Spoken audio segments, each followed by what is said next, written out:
Hey, folks, today is Thursday, February 6, 2020. Coming up on Roland Martin Unfiltered, Donald Trump shows his ass at the National Prayer Breakfast, pimping pastors, talking about faith.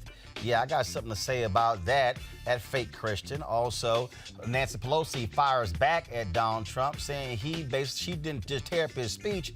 She didn't call it a State of the Union. She called it a state of his mind. And he lost his mind. Wait till we play that for you.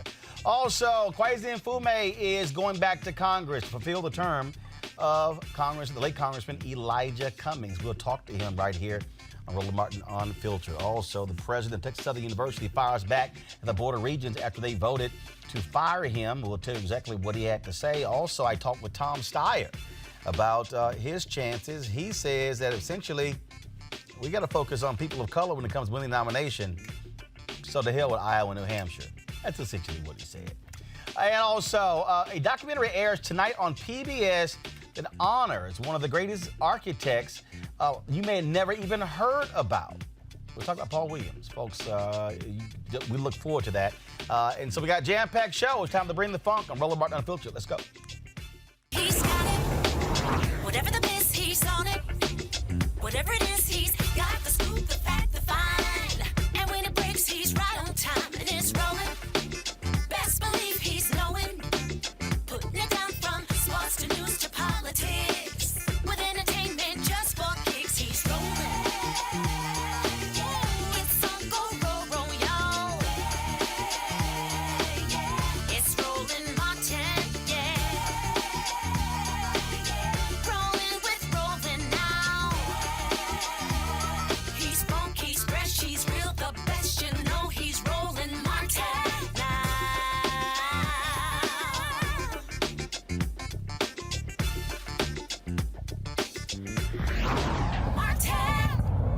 After a number of inmates have died in the Mississippi prisons, the Justice Department announced that they are opening a civil rights probe into the state's penitentiary system. The department's Civil Rights Division says it will examine conditions at 4 Mississippi prisons, including the state penitentiary at Parchman, where a prison riot broke out in December after an inmate was killed. Since December's riot, 15 inmates have died in Mississippi prisons.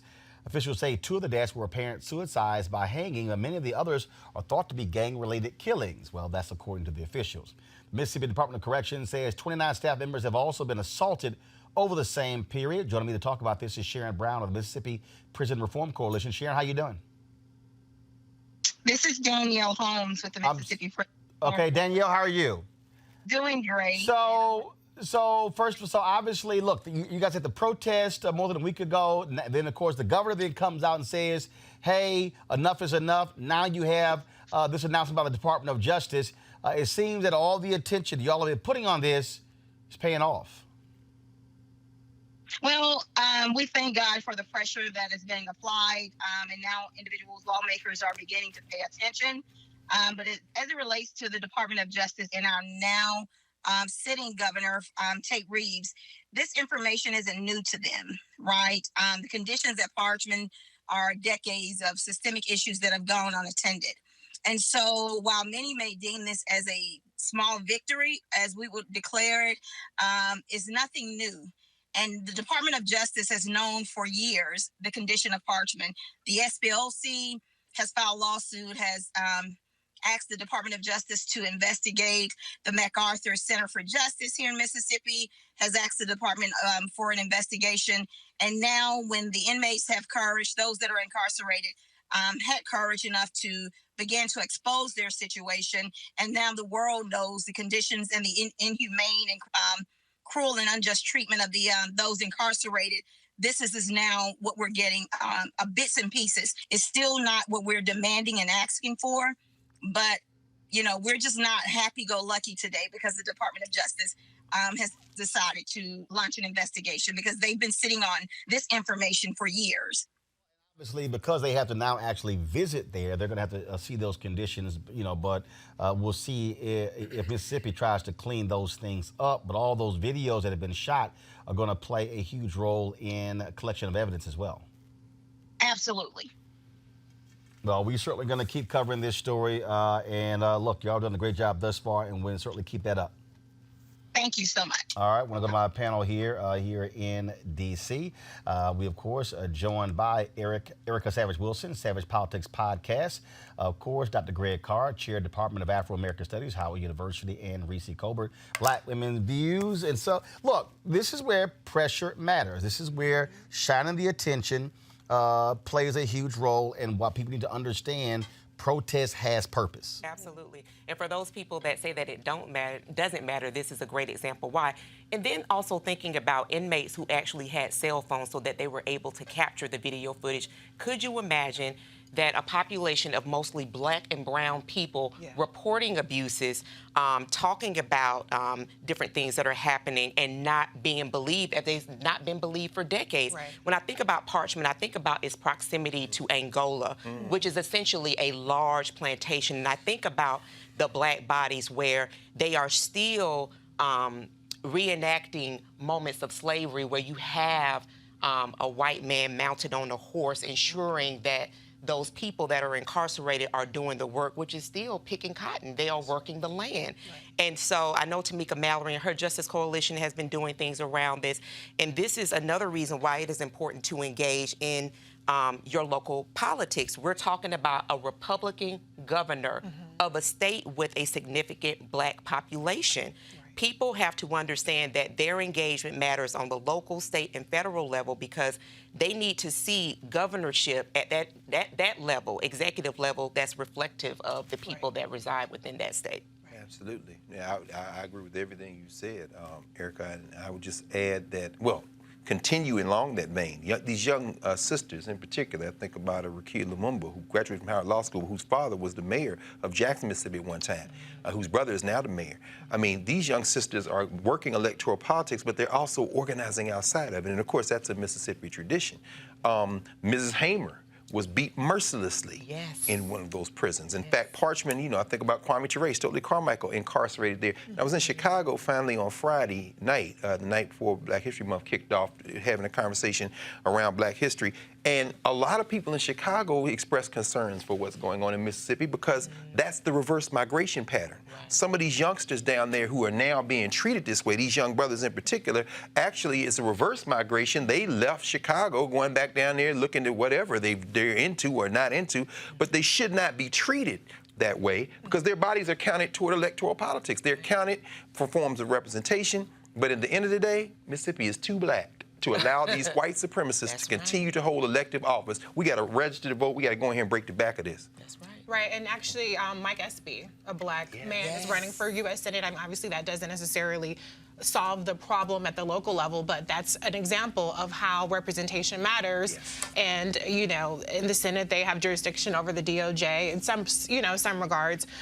Don't clown me, but this actually issue came up on Love and Hip Hop New York, right? So, this kind of awareness that's being brought to it with social media and reality TV, that's bringing awareness to it to a different audience than what would necessarily just be engaged at the local level. But the thing that's just most jarring is the trauma that's being inflicted on these people, and by extension, their families. Yes. You know, you can't just you're not just throwing these people away in a cage, locking them up, never to be seen again. They're going back into their communities with the sexual abuse that they're being traumatized with the violence, with the nutritional aspects of it. Right. Their families are suffering, seeing this kind of trauma. Some of these people have kids. Imagine what kind of, you know, it's like there's so much trauma that is just spilling out from this situation. It's not, they have a constitutional right to not be under cruel and unusual punishment. Their families have a right to not endure this kind of suffering as well. So that's another part that we have to keep in mind. Absolutely. All right, then, of course, and we'll keep following that. All right, folks, let's talk about what took place in Baltimore, where there was a primary to fill the term for Congressman Elijah Cummings, who passed away, a former Congressman Kweisi Mfume, who left Congress to become president and CEO of the NAACP. He won that. He joins us right now. Congressman, first of all, Kweisi Mfume, congratulations. Roland, thank you very much. Good evening, and good evening to your guests there. So, first of all, for people, there's a lot of things happening here. So, there were some 24 people running. Now you advance to April 28th, where there are going to be 2 elections on April 28th. There is. It's a strange confluence of events, but when Elijah left us, the state constitution dictates that the governor, within 10 days, name the dates of a special election. He named February the 4th as the primary and April 28th for the general election. The interesting thing, though, is that April the 28th is also the date of the presidential primary in Maryland, and it is the date also for the regular election for the two-year term in Congress, so that persons in our congressional district will actually vote twice after voting for a president and other slots. When they get to the congressional seat, they've got to vote to confirm the results of 2 days ago. That's the general election.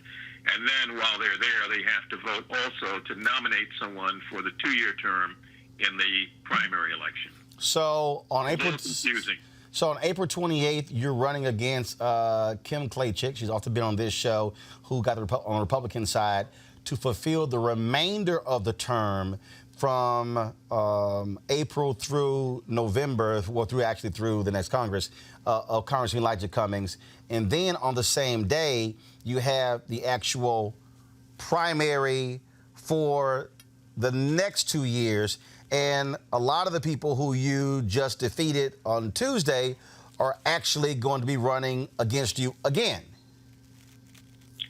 Yeah, it's almost history repeating itself. When I was asked by Merle Evers, the widow of Medgar, to leave my congressional seat and to step into trying to help the NAACP, which was $4 million in debt at the time, I thought about it, I prayed on it, I decided that I would step out on faith.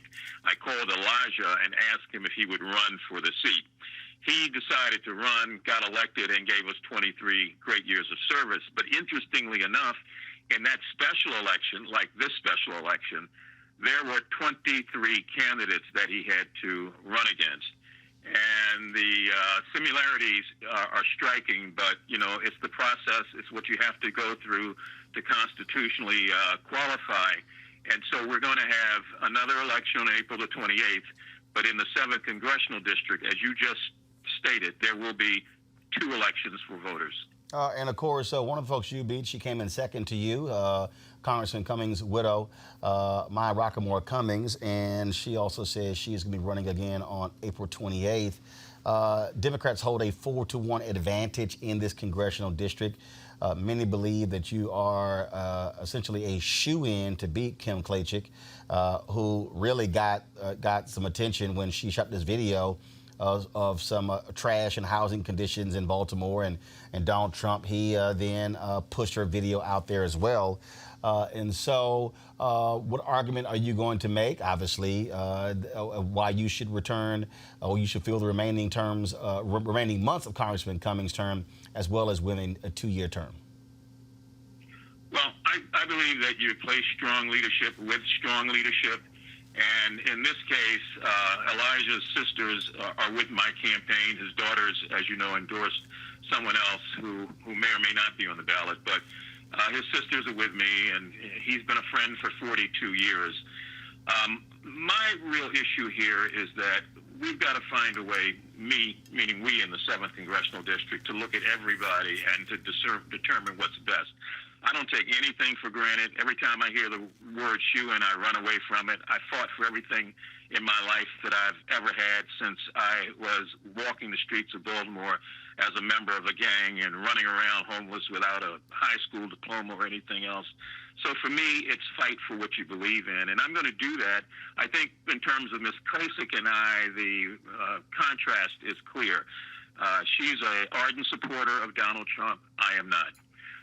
She believes that there are certain ways to govern from a perspective that is closely aligned to his. I do not. She, in my opinion at least, will have an opportunity to go before voters and to make her case. I've been making my case all my life in this city. The people know me, I know the community, and the community knows me. And I think at the end of the day, Roland, people are going to vote their gut, they're going to vote their heart, they're going to vote what they know to be true, and they're going to vote for people who they see as persons who's always been with them. All right, then. Well, Kweisi Mfume, we surely appreciate it. Good luck, and I'm sure we'll be having you back on and others as we get closer to that election. Okay. Thank you, sir. I All right, appreciate it. thanks a bunch. Got to go to a break, folks. When we come back, we're going to talk about redistricting as well as in Virginia. We'll talk about Donald Trump acting a complete fool at today's National Prayer Breakfast. All that next. Roland Martin Unfiltered. You want to check out Roland Martin Unfiltered? YouTube.com/Roland S. Martin. And subscribe to our YouTube channel. There's only one daily digital show out here that keeps it black and keep it real. It's Roland Martin Unfiltered. See that name right there? Roland Martin Unfiltered. Like, share, and subscribe to our YouTube channel. That's youtube.com/Roland S. Martin. And don't forget to turn on your notifications so when we go live, you'll know it. You want to support Roland Martin Unfiltered? Be sure to join our Bring the Funk fan club. Every dollar that you give to us supports our daily digital show. There's only one daily digital show out here that keeps it black and keep it real. It's Roland Martin Unfiltered. Support the Roland Martin Unfiltered daily digital show by going to RolandMartinUnfiltered.com. Our goal is to get 20,000 of our fans contributing $50 each for the whole year. You can make this possible. RolandMartinUnfiltered.com. All right, folks, join Dr. Jackie Hood Martin as she engages others to think like a leader. Are you looking to enhance your leadership or that of your team in 2020? Well, you can join her newest online course and mastermind group, How Successful People Think. She'll be your guide as you learn timeless leadership principles to apply to daily living. The offer expires February 28th. To register, go to www.livetolead.com/Leesburg. That's LIVE number 2, LEAD.com/Leesburg. Folks, voting rights advocate Philip Thompson and former Virginia delegate Michael Futrell have formed the National Black Nonpartisan Redistricting Organization ahead of the Virginia legislature's vote on a proposed constitutional amendment that would end gerrymandering in the state. The ballot measure would transfer the power to draw both congressional and state districts to a 16-member commission composed of 8 legislators and 8 citizens. Philip Thompson joins us right now to discuss this. Philip, glad to have you here. Obviously, gerrymandering has been a huge issue. We've seen this in North Carolina. We've seen it in Pennsylvania, in Michigan, all across the country. But you've also seen it where you've had ballot measures. In Michigan, they had one, and then the Republican legislature tried to essentially say, well, we can ignore that from what the voters decided. And so, I mean, that's sort of some of the games Republicans have played across the country when it came to these constitutional amendments. Roland, that's why our effort right now is focusing in on attempting to get in a constitutional amendment, to get this as a constitutional amendment where no matter which party comes in, they can't mess with the vote, they can't change the district, and they can't change the process. And so we jumped a big hurdle today with some of the legislation where, you know, some of the opposition to this constitutional amendment came from the Virginia Black Legislative Caucus. Well, I mean, everybody has their ideas. I think they were feeling like there wasn't enough African American, going to be enough representation, but I don't know how they would reach that part based on how the commission would be structured. Right. I mean, first of all, it's going to be 8 legislators and 8 citizens. Who picks the citizens? A group of legislators would pick citizens. They would propose citizens, and one of the concerns is that with this is that if the commission could not come to some sort of conclusion, then it would go to the Supreme Court. So Senators Lucas and Locke, 2 African-American state senators, proposed some implementing legislation that would set criteria for how this could be reviewed, how the process would move forward. That it seemed today the House kind of jumped in on and supported the same legislation. We're also down there, we're working on the prison gerrymandering issue, which is extremely important, where these people that are incarcerated in towns outside of where they're from are being counted as citizens of that town for census parts. And now we've got the legislation is kind of working in tandem to deal with the nonpartisan gerrymandering, and also with the prison gerrymandering. So I think we're making progress, but we've got some votes coming up. Constitutional amendment was passed last year. It went through, I think, 39-1 in the Senate, 85-15 in the House of Delegates. So now there is a move, since the Democrats weren't in control, that some of them are waffling a little bit on this. And what we're trying to do is provide an African-American voice on this. Is important because the constitutional amendment, for the first time, includes language straight out of the Voting Rights Act and puts that into the Virginia Constitution, which we think is highly important. So, again, to your point, you have Democrats who are saying that the original proposal, which came under Republicans, is flawed because it did not have language dealing with minority representation. And now you got Republicans who are saying, well, Democrats are really scared because now that they're in power, they really don't want to sit here and change the districts. There is some concern in that direction that people feel like now that they're in power, they can. One of the concerns here is having legislators pick the people who they want to vote for them. And what we tell African Americans, I think some of them are feared because some of their districts are heavily minority. They're packed. And so now these districts their minority representation could shrink where they have to run. Now, I live in Northern Virginia. All of the African-American representatives in Northern Virginia have to run in non-majority African-American districts. So, and they compete. I live in Loudoun County. Our head of Board of Supervisors is black, and even the vice chair of the Board of Supervisors is black. And Loudoun County is nowhere near a majority. Well, this is the look. I remember having Cornell Belcher on my Washington Watch show years ago, and we talked about this here. And this is something that black elected officials are going to have to deal with along with black folks. And that is, if you want to talk about how do you maximize power, so you have some people who say, oh, we maximize power by being able to have a number of black elected officials. But that's really not how you maximize power. You maximize power by being able to say, if you're able to disperse black voters, that means that black voters, to your point, are not packed in one district, but we can actually potentially impact 2, 3, 4, or 5 districts. And look, bottom line is you still probably gonna have somebody who's black elected, but again, what you're showing is that what some of the black folks want is a guaranteed victory. And it's a level of selfishness. I remember when Texas did this here. When Republicans came in and redid the districts, they basically created this black district. Ron Wilson, who was in the state representative, he thought he was going to get that. He aligned with the Republicans. They kicked his ass in the election. That's how Congressman Al Green won. But he got destroyed. Then lost his state seat after that.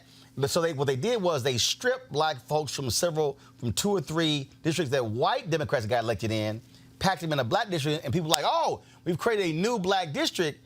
Yeah, but then Democrats were in the minority as a result. And so, are you seeing that tension in Virginia? There is that tension, but I point to what happened with the congressional districts in Virginia. For a long time, we had one congressional leader, and that was Bobby Scott, elected black congressman, Bobby Scott.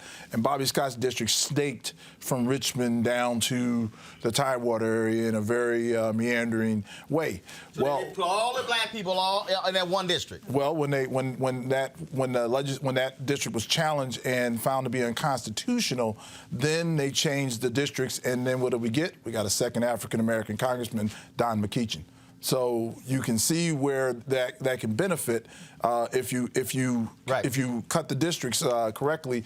We make up 20% of the population of the state of Virginia. Minorities probably total make out about 35 to 40% of the population, and we don't have that kind of representation in the House of Delegates and the state Senate. Any questions?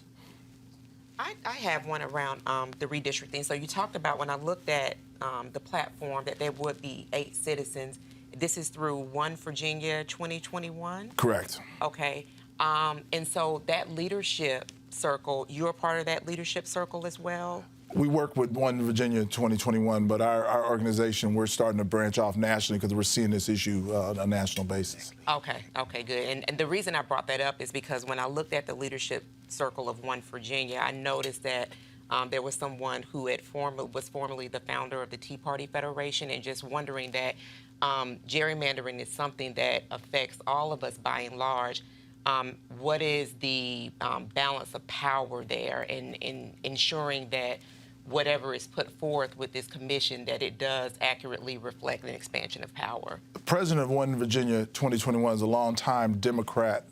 She ran for lieutenant governor in the state of Virginia. She's also was a chief of staff she worked for Joe Biden. She worked for Senator Kane. So she's a longtime Democrat. So it isn't a completely Republican organization. And if you go to their board, you'll see it has a wide variety of individuals in there. There is some concern with that, no doubt, and there's some suspicion. And One Virginia 2021 is not very well received by some black legislatures. And myself and Delegate Michael Futrell, in coming to work for them, have been told that we're working for the wrong people. But my concept is that if we as African Americans don't even things out. And even to the extent we're blindly supporting Democrats without, working across the board, we're going to continue to be the people that they show up to the last 2 weeks of the campaign, ask for our votes, get our votes, and they disappear. And that's a concern that we have. Brother Thompson, I mean, in this same vein, I'm thinking about North Carolina, back with the Shaw versus Reno Supreme Court cases, Georgia versus Ashcroft. Thinking about, as you say, Roland, this fifth, I think it was the 5th congressional district. I think that's the one Julian Bond and John Lewis fought to make this majority. But at least as I recall from the case law, there is no Supreme Court hasn't decided what constitutes black political voting strength. I remember Senator O'Connor saying exactly what you said. Wouldn't you want it to be distributed out? Stop packing these districts. My question, I guess, relates around to how you're tying this to the Voting Rights Act, particularly in its weakened. So, could you anticipate a challenge to the redistricts from folks who are interpreting black or minority voting strength as having a packed district? I mean, could you see some of these black legislators going to court and say you have diminished voting strength, since the court really hasn't established which of those two options becomes? Well, if you look at originally when the Voting Rights Acts came into being, one of the most important elements of the Voting Rights Act concerns was that we had a lot of people that were doing certain things from a standpoint of diluting African American votes. Absolutely. And then with the Voting Rights Act, we started to see more people come in and put more people into African American votes. So that's been a major issue. Well, how does that translate into voting strength? This is what I'm saying. You're saying just political participation is what you're gauging it by how many people are actually in the process, how many people vote, how many people do that, right? Rather than how many black people are elected. Well, the process has to be. It shouldn't be how many black people elect. It should be voting strength. Sure. And that's what we're going for with this redistricting bill. You will set districts by what the interests are, because there are a lot of African Americans that have the same interests as their white counterparts. Well, that's interesting. And if you look at people in Richmond, might have a whole different interest than somebody down in Tidewater. But if you got a district that snakes from Tidewater to Richmond and you include all them in, are their interests getting addressed? Tidewater's may be traffic, Richmond may be something else, and that's what we're trying to work for. All right, we'll certainly be watching and see what happens there. And again, gerrymandering is a huge issue all across the country. So, Philip, we appreciate it. Thanks a lot. All right, folks, Democratic National Committee Chair Tom Perez is calling on the Iowa Democratic Party to immediately recanvass Monday's caucus vote after days without a final count and growing concerns about inconsistencies found in the data. He tweeted this, quote, "Enough is enough. In light of the problems that have emerged in the implementation of the delegate selection plan, and in order to assure public confidence in the results, I am calling on the Iowa Democratic Party to immediately begin a recanvass," which is basically a double checking of the vote. Iowa officials have made it perfectly clear they will only do that if a candidate asked to do so. This is what Troy Price, the chairman of the Iowa Democratic Party, said, quote, "Should any presidential candidate campaign in compliance with the Iowa delegate selection plan request a recanvass, the IDP is prepared. In such a circumstance, the IDP will audit the paper records of report as provided by the precinct chairs and signed by representatives of presidential campaigns." Now, here's the deal, folks. Today is Thursday. The caucus was on Monday night. 97% of all have been reported. Where in the hell are the other 3%? Y'all, it's Thursday. And here's the deal. Pete Buttigieg, you gave a victory speech that night. His lead is 0.1% over Bernie Sanders. Both of them are tied with delegates, but Sanders is claiming victory because he got 6,000 more votes than Buttigieg. It's all kind of drama taking place. Frankly, Reese, Iowa to me is irrelevant. I say the presidential campaign starts with New Hampshire. Well, I think it's relevant in the sense of fundraising, because right now, the news was out today about Elizabeth Warren. She's canceled $500,000 in ad spends because she didn't get the fundraising boost that she needs. So there are legitimate implications out of the IRA. Right. But the results are kind of water under the bridge right now. The damage has been done for some campaigns, and the boost has been, essentially realized so much for Pete Buttigieg in particular. So I think that this move from Tom Perez, I think it's more of like a cover your ass type of move, but it really undercuts him because most people don't understand the distinction between a state, party running the elections versus the national convention. And people, it was trending, hashtag Tom Perez resigned. And so I think as a leader, he should have, instead of undercut the results, he should have tried to restore, faith. Well, see, here's the problem, though, Greg. There are inconsistencies. You have individuals who are reporting who took screenshots of the actual paperwork and posted it on Facebook and Twitter, and they're seeing different results being reported by the Democratic Party, and they're saying, wait a minute, this was actually our caucus here. So I think what Perez is actually saying, you need to do a recanvass to go back and double check because you have these inconsistencies that are out here. And that's why I'm saying, hey, y'all about irrelevant. The fact that here we are, tomorrow is Friday. Yeah. And 3 days later, and not only that, only 170,000 people turned out. Right. But okay. Yeah. And Sanders won that popular vote by 6,000, at least where we are now. I agree with you. I think, I think that Perez is trying to cover his ass. But here's the problem, though. The rules that are in play now were put in place at the insistence of the Sanders campaign from 2016.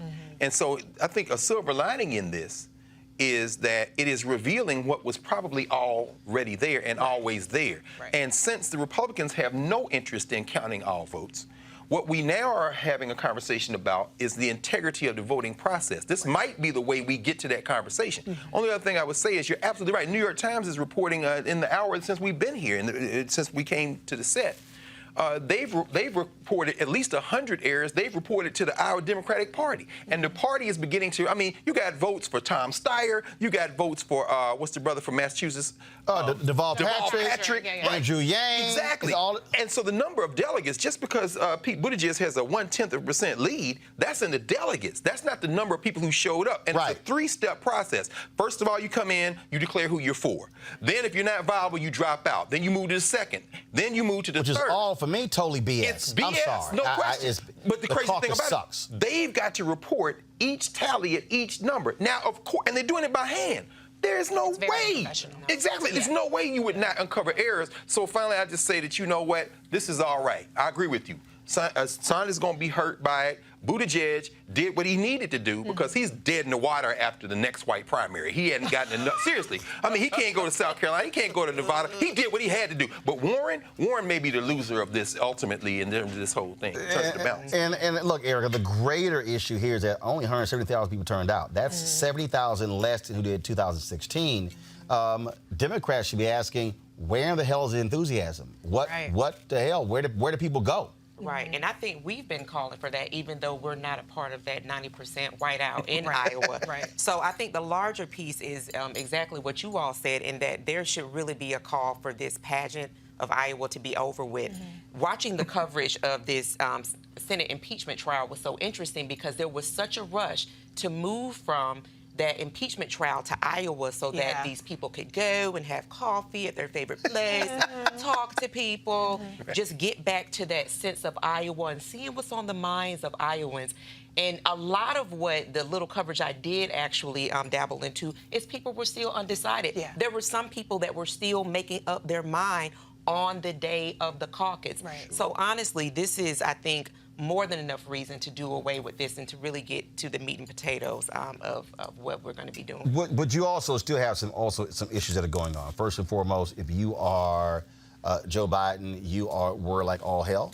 He is not pulling well. He's not pulling well in New Hampshire. And that means that he is going to have to do well in Nevada and South Carolina. Now, what we're seeing is that, and then in later, folks, in the show, you're going to see my interview with Tom Steyer.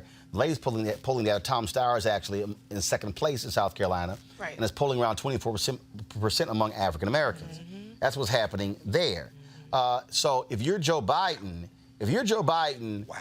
you have to really get through the next two, and you got to hope you go on a run, because I'm going to pull up in a second.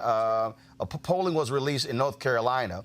Again, he's up big in North Carolina, driven by black people. Right. Black voters are driving those numbers in North Carolina. But what's also interesting in North Carolina is that Bloomberg has shot past everybody else to go to second among African Americans in North Carolina. And so when you look at those Super Tuesday states, question for Biden is, are you going to have the money? Right, because now we're looking at donors dropping out. Yes. Because the donors are freaking out and they all going crazy. And Biden does not have the same. I mean, the Sanders people announced they raised $25 million in the last month. Average contribution was $19. He doesn't have a small donor base. No, he doesn't. I mean, go ahead. Well, I said this in my video earlier this week. Joe Biden got a Kamala bailout because the donors said, cut off Kamala, let's go to jail. That only gets you so far. And right now, the donors, I read an article today, they're saying, well, let's see what Michael Bloomberg is talking about. He's definitely a cheaper bet for them. But here's the deal, though. Self-fund. Right, because he's not doing donors. Right, but if they stand on the sidelines, then that doesn't hurt Michael Bloomberg. That really, really puts Biden in a situation. He might not be viable just for financial reasons alone, not even having anything to do with the polling. He needs something very decisive to happen very quickly because it looks like he's collapsing to the donors. And people talk about black vote. How can you say that he's not doing well with the black vote? Well, Steyer is on his tail in the black vote in South Carolina. Bloomberg is on his tail in North Carolina. There are other polls that are coming out that says Bloomberg and Steyer are gaining. Grant, question is here is that if Biden all of a sudden goes through New Hampshire, let's say comes in third and fourth. Probably, yeah. Then all of a sudden, now you got Nevada. Now the question then becomes, are black folks in South Carolina going to say, side eye for Joe? I mean, look, if all of a sudden black folks start, Joe, you looking, if he does not, first of all, he has to win South Carolina now. Yeah. He's not going to win the next two. No. I'm going to say right now, if Joe Biden does not win South Carolina, It's over. and I'm talking about winning South Carolina by at least 5 points, it's DOA. Right. Well, That's supposed to be the firewall. I mean, I hear you. You know, it's intriguing when you raise the money complex. If they're going to pull the money from Biden, and we all heard a few days ago John Kerry being overheard. You know, this billionaire class of Steyer and Bloomberg, and I'm thinking about there are a lot of black folks who they're trying to pull into their operations. Yeah. I don't think black folks are any more or less informed than any other American voter. So what that means is low information voters who are voting based on TV ads. So it's easy for a Steyer or a Bloomberg to carpet bomb television and have people say, well, I'm a vote. Because, as you said, what black voters are most concerned about is defeating Trump. Precisely. And so Joe Biden... If you look weak... Look, and it's not his first rodeo. Joe Biden ain't never got no votes from black people. Third time he's run. No question. And Barack Obama rescued Joe Biden from obscurity. Third time he's run. And so, Roland, I think you're raising something that is very important to understand. It will be very easy for Joe Biden to collapse if black voters decide, dude, I think Bloomberg can beat Trump. Now, here's the problem. Sanders is not going away. Oh, no. I mean, you still got it. Right. Yeah, Look, first of all, Bloomberg is banking on Super Tuesday strategy. Yes, he is. So you're not going to see if Bloomberg is viable when it comes to votes. Right. Spending money means nothing. At the end of the day, can you get votes? Right. Okay? It's simple as that. Right. Can he win on Super Tuesday? Deval Patrick using the same strategy. I'm just not seeing it. Yeah. But here's the thing that also I think that we also have to look at. First of all, it looks like Chicago Mayor Lori Lightfoot is soon about to endorse a Bloomberg. You've already had D.C. Mayor Muriel Bowser endorse Michael Bloomberg, huh? Michael Tubbs in Stockton. You got Tubbs. You also have, of course, you also have Steve Benjamin in Columbia, South Carolina, who endorsed Bloomberg early on. Intriguing. But here's the thing with Joe Biden, and I'll be real clear. Joe Biden got to stop sitting on his ass. Yeah. No Well, question. come on, energy. Come on, energy. What else can he do, though? No. Here's what I mean. Here's what I mean. Energy. I've sent repeated emails to folks saying, get Joe Biden on this show. Ain't happened. Now, let me be clear, y'all. Buttigieg has been on this show. Yang has been on this show. Harris was on this show. Castro was on this show. Warren has been on this show. Sanders has been on this show. Beto was on this show. Steyer's on this show today. Now, all I'm saying, this ain't just me. Where's Joe Biden on black radio?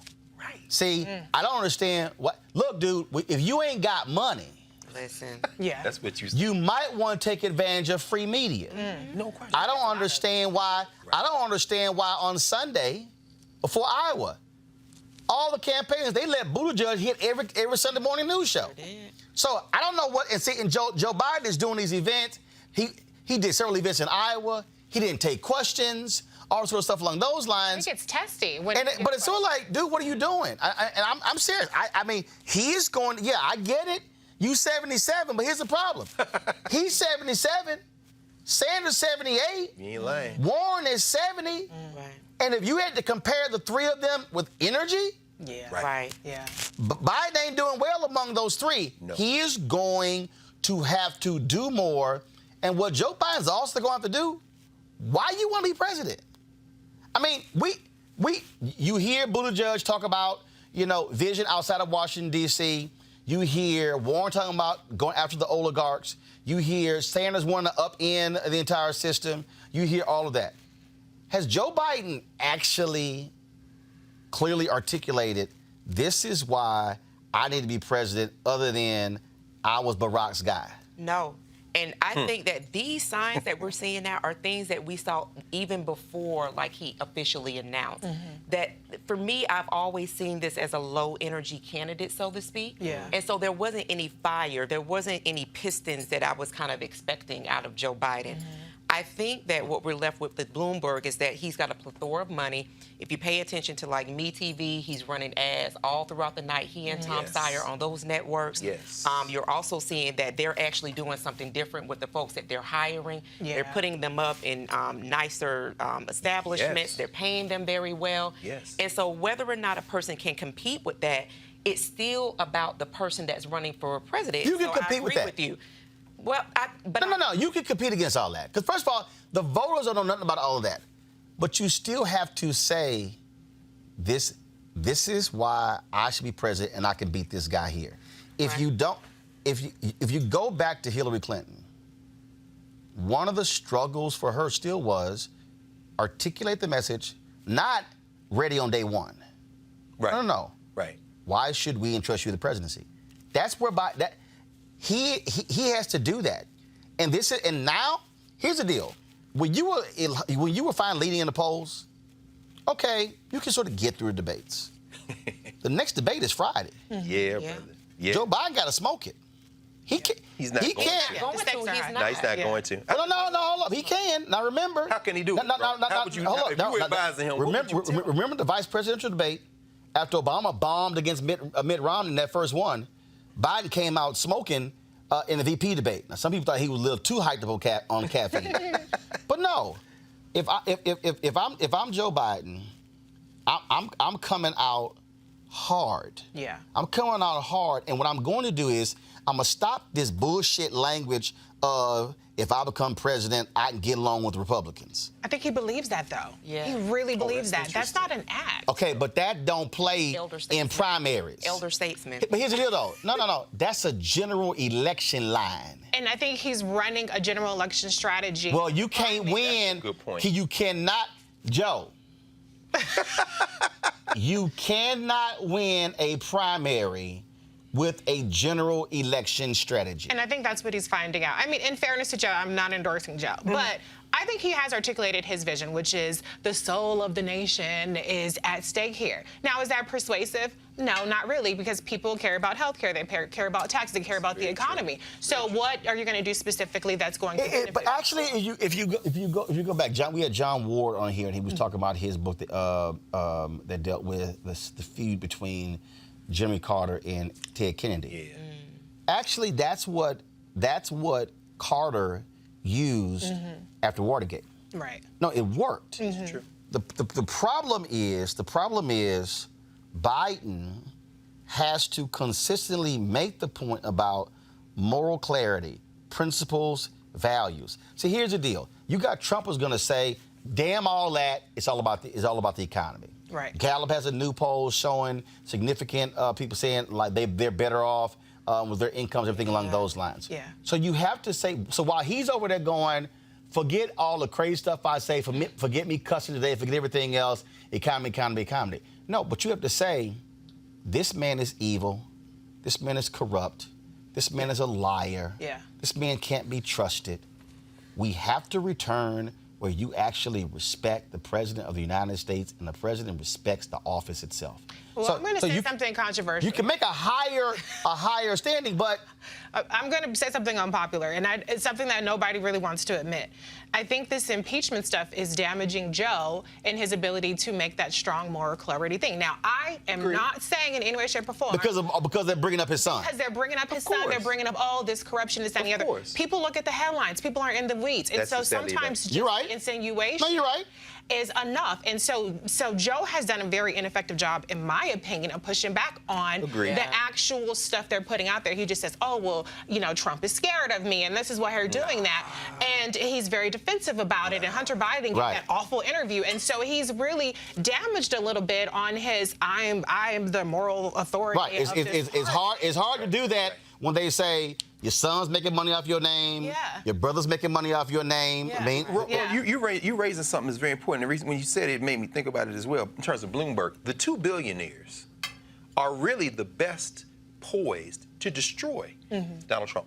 I'm thinking, as you were talking, I'm thinking, Bloomberg could beat Trump. Because, see, what Bloomberg's going to say is, you're a fake billionaire, I'm not. And I'm going to roast you. One of the most effective things Bloomberg's doing right now is weakening Trump with these attack ads. And, I mean, they are high, slick production. And he has promised that whether he wins or not, Steyer, of course, is the one who started the impeachment thing years ago. And Sanders, of course, outsider. Warren, an outsider, but kind of outsider light. So if he's digging into the black vote in South Carolina, it may be very well because this billionaire who doesn't need anybody's help might be convincing black people this is the guy who will ball up his fist and finally somebody punched this guy in the face. This is a New York brawl. And that, I think, at the end of the day, and this is what I said in 2016, if you're running against somebody who has no decency, morals, or values, there is no such thing in, you know what, there's some things we can't go. I don't care what Michelle Obama had to say. Well, no, I mean, I get it. It sounded great when she said, when they go low, we go high. Okay, that worked with Obama. That worked when Obama ran against McCain and ran against Romney. You're going against an evil, despicable narcissist who will say or do anything. That's right. And when you are in a street brawl, you can't say, well, no, we got to fight fair with our fists. No, if there's a 2x4 sitting right next to you, you grab it and knock the hell out of it. That's right. If there's a pipe, if there's a trash can, there are no rules in that fight. The only rule is somebody going to lose, somebody's going to win. And James Carville made that point the other night. We all talked about power, and this is where, and I don't care what all of you uber progressives say. I really don't. Okay, because Carville is right. If you just look at, I'm gonna use the Congressional Black Caucus as a perfect example. There are CBC members who are from lockdown, ain't nothing gonna happen in black districts. They can say whatever they want to say. But you got folks like Sanford Bishop. You got folks like Colin Allred. You got folks like Lauren Underwood, who are African Americans who represent districts. In her case, 2% black. Johanna Hayes, again, Connecticut, same thing. Joe Neguse. They can't run. That's right. Like Maxine Waters can. They can't run like Al Green can because the district is different.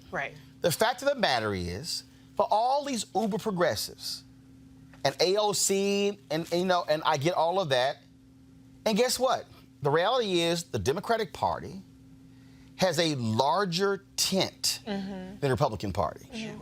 You cannot be a moderate or a liberal running in the Republican Party. Anywhere in the country. You cannot. You can be a conservative or moderate or liberal in the Democratic Party. the Democratic Party, the only reason Nancy Pelosi is Speaker of the House is because you had moderate to conservatives, moderate to left, center-left, moderate to center-left folks, and then you had left folks who were all in one party. Sure. So this battle in the Democratic Party, to me, is stupid because you have to recognize that, guess what? She can't vote for some stuff because of how her district is made up. But he can, but AOC can. And so the Sanders people have to understand and stop the bullshit attacks because everybody can't be like Bernie from Vermont. It's very true. And that, to me, is the thing that people don't understand. And so you have this constant fight. Well, these corporatists in the Democratic Party, but the corporatists in the Democratic Party are in the same party as the far left. And the corporatists also won seats that made it possible for Pelosi to be Speaker of the House and for those on the far left to actually have more power than they were in the minority. So when James Carville says this is about power, what he's actually saying is Republicans duke it out. But after the primary, they say, now, I still don't like you, but I don't like them more. So we gonna ride. Now, we still may not like each other, we gonna ride. Democrats want to get engaged in this purity thing where, no, I'd rather lose. No, because Tea Party's learned that. Tea Party people were saying, well, I'd rather lose. And Republicans said, fool, if we lose, we in the minority. Democrats had better learn it's about winning. So how do you, so if Sanders ends up being the nominee, and he puts at the bottom of a ticket somebody like a Stacey Abrams or Kamala Harris. You said who? If Sanders is the nominee, do you see the Democratic Party coalescing behind him? No, because and that's what I'm saying. That's the problem. The problem is Democrats have to. They got to understand a national election is totally different from a congressional election. And here's the deal. And if I find the stat, if you actually go back and look at the winning record it's not good. of our revolution, 0. The winning record of that coalition that AOC is in, Justice Democrats, 0. Like all these far left groups, dude, they went 0 in every election. I'm thoroughly unconvinced that we are going to be able to predict what's going to happen, if for no other reason than, the United States, I say this often, it's really not a country. There are too many interests. And so if Bloomberg were the nominee, if Biden were the nominee, and the Democrat, I think the Sanders strategy seems to me is the Jackson strategy from 84 and 88. You grow the party. Now, if voter turnout is low, for example, in the Iowa caucuses, it seems that then the Sanders people overperformed. And I'm not endorsing or campaigning for Sanders. I'm just saying that I think we're on the verge of something now that either there's going to be a transformation in this country or Trump is going to win again. And there's going to be a fracturing in this country that will not allow it to come back together. But again, the issue that I'm looking, I'm trying to get the people to understand is that you have to look at your tent and then say who's in it. Yeah. Again, I go back to power. At the end of the day, you either got power or you don't. Okay, if you're in the minority in Congress, all you can do is give speeches. Right. You can't do jack. Right. Democrats can't stop nothing in the Senate. Nothing. So the deal is, how now do I operate? So you got to start from, the first thing is, we got to win. See, I can sit here and make a series of demands to all the candidates. The first thing I got to say is, hell, one of y'all got to win. Right. Because I already know he ain't talking to me. Now, if I hold my powder and one of y'all win, I can ride your ass every day. It's true. But you won. And I got a better shot at getting more of what I want with you than that dude. True. So it goes back to winning. True. And that's the thing that I think people got. So there's some people who get hung up on just, no, this is where we are, in terms of, no, it's about the principles. And I'm going, yeah, but it's also about winning. And Republicans, the one thing, I don't care what nobody says, y'all can tell me I'm choosing the lesser of two evils. Y'all can say whatever y'all want to say. I'll pull up in a second, see what y'all saying on YouTube and Facebook. Here's what I know. Republicans care about one thing. Power. Winning. That's right. Yeah. They can't stand Trump. They don't like Trump, but he's there. And they gonna ride, like Martin Lawrence said, they gonna ride his ass till the wheels fall off. And the wheels are very close to falling off. But they don't care because their whole deal, they don't care. Because their whole deal is we don't know how long this gonna last. Not much longer. But we gonna sit here and rule with an iron fist. I agree with you. And Democrats would rather sit here and engage in ideological back and forth. And I'm like, but you ain't won. Are you saying that? I mean, I'm just trying to understand this. When the largest group of voters in this country are the ones who don't vote, right. Are you saying then that we must, thinking pragmatically, view the country as it is rather than the country as we would like it to be? Because the Republicans don't have a tent. They've got a narrow little white supremacist patriarchal slide that is enforced by this regional electoral college-based thing. They lose the numerical majority every year. By that logic that you're articulating, and I'm not disagreeing with it, I'm saying if that is the vision, that we have to shrink this experiment, this settler state, to this notion of pragmatism and winning, it seems that among the candidates now, it may only be the billionaires, Steyer and Bloomberg, who can really wage the war. Because any other coalition you're talking about I don't necessarily. I don't know. Here's the deal. For me, what it comes down to is I'm not wasting my time in any of these polls. My whole deal is Bloomberg has to prove he can win. See, you can poll great right now. Sure. Again, let me remind people. The polling data showed that it was 4 people who were tied at the top in Iowa. Not the unreleased CNN poll. The results. No, that last one. That last one. As you get closer, they do get. Right. No, but what I'm saying is, for all that time, right. All we heard is that Biden, Sanders, Buttigieg were anywhere between 21 and 24. Okay. It comes out Biden's around 15% in Iowa. The point I'm making is, I don't care about the polls. I need to see you win. Right. So I'm not making any judgment on Bloomberg until I need to see if he can win a state. See, Rudy Giuliani ran the same strategy, and he didn't have Bloomberg's money, but he said, forget the first few states, I'm going to focus on Super Tuesday, and got his ass waxed. He focused on Florida, got waxed. That's true. So again, Bloomberg has dropped more than $100 million. Yeah. What happens on Super Tuesday if he doesn't win North Carolina or Florida or Texas or Ohio or any of the Super Tuesday states? What that shows me is you got a lot of money, but you didn't win a state. You still got to prove to me you can actually win. But the point I'm making is, all these people, I am following people who are saying, I will never vote for Pete if he wins. I will never vote for Sanders if he wins. And I'm sitting there going, but here's the problem. That is a problem, brother. Right. Here's the problem with that. Only 2 people are going to win. Come on. Right. And y'all can sit here and say, but I can't stand. No. I get all of that. Tell them about the judges again, Roland. Well, no, I'm going to play it in a second. Almost Today, 200. Today, Donald Trump thanked Mitch McConnell and said, we put through 191 judges. Come on. After yesterday, after they acquitted Trump, McConnell came to the floor. We were going to move 5 more. Yep. So see again though, it's all of this. And all I'm saying is, I can be pissed off with a candidate and they followers, but I do gotta say, but I hate you and your followers more. That's right. Because guess what? One of them is going to hold the keys to the kingdom, and one of them is going to have all the power. And so that's when Carver's talking about power. Yes. Y'all, this just boils down to power. Yeah. Just not feelings, right. Power. And giving Trump 4 more years of power after the crazy that we've seen these last 3, I don't even want to know what that looks like. No, sir.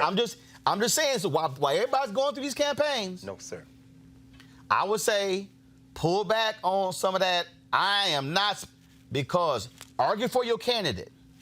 But the real issue here is, I'm telling you, the plan that they have, if he wins 4 more years, is beyond diabolical. No question. I'm gonna repeat this. I'm gonna play the soundbite in a second. Matter of fact, y'all can cue it up. They've already pushed through 191 federal judges, 5 more on the docket. By the time the election comes, probably it's gonna be 220 or 230.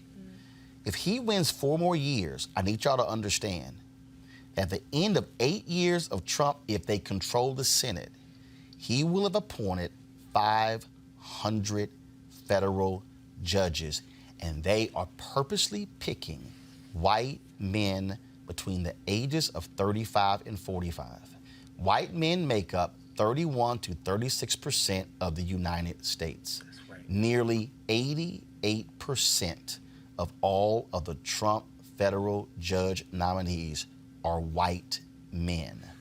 1 Latinx, 0 African Americans.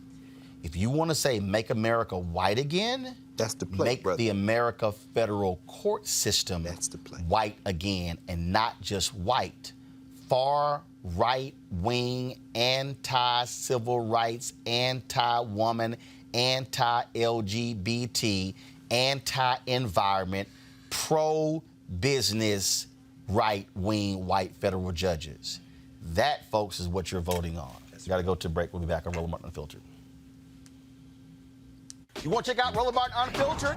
YouTube.com/Roland S. Martin. And subscribe to our YouTube channel. There's only one daily digital show out here that keeps it black and keep it real. It's Roland Martin Unfiltered. See that name right there? Roland Martin Unfiltered. Like, share, and subscribe to our YouTube channel. That's youtube.com/Roland S. Martin. And don't forget to turn on your notifications so when we go live, you'll know it.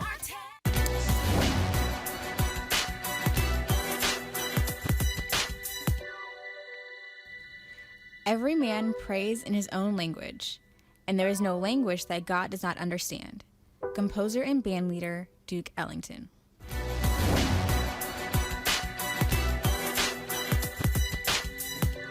Let me go ahead and say this. All y'all dumbasses on YouTube right now talking about, oh, they're cheating Bernie. They remind you what Greg said. The rules, Bernie's people fought to keep the caucuses. They fought to keep the caucuses. Okay? So I need y'all to shut the hell up with all that BS about who's cheating. Because see, that's also part of the deal. Any of you dumbasses who are advancing this whole deal of, oh, they're cheating Bernie, do you know what you're doing? You're doing the work of Donald Trump. Yeah, come on now. Yeah. You're a surrogate of Donald Trump. That's what you're doing.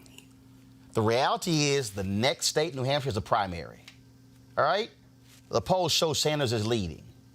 So what then happens? If Sanders wins, do the other campaigns say they got cheated? Y'all see how this works? So y'all run around town about he got cheated in 2016. No, he didn't. He ignored black voters. That's what happened in 2016. I told you I got receipts. Whole bunch of black media he didn't do. He learned his lesson after 2016. Why is he doing better? Because he had more outreach to black folks in 2020. But if y'all keep running around with that language of, oh, so-and-so getting cheated, you sound like Donald Trump, and the Republicans and the Russians are looking at that, and they're going to run with it, just so y'all know. Today, Donald Trump did the National Prayer Breakfast, and guess what? He had the audacity to pimp all those stupid pastors who were sitting there and who tolerated and laughed at his silly ass. This is what he had to say about Nancy Pelosi and Mitt Romney. Put through a terrible ordeal by some very dishonest and corrupt people. They have done everything possible to destroy us, and by so doing, very badly hurt our nation. They know what they are doing is wrong, but they put themselves far ahead of our great country. Weeks ago and again yesterday, courageous Republican politicians and leaders had the wisdom, fortitude, and strength to do what everyone knows was right. I don't like people who use their faith as justification for doing what they know is wrong.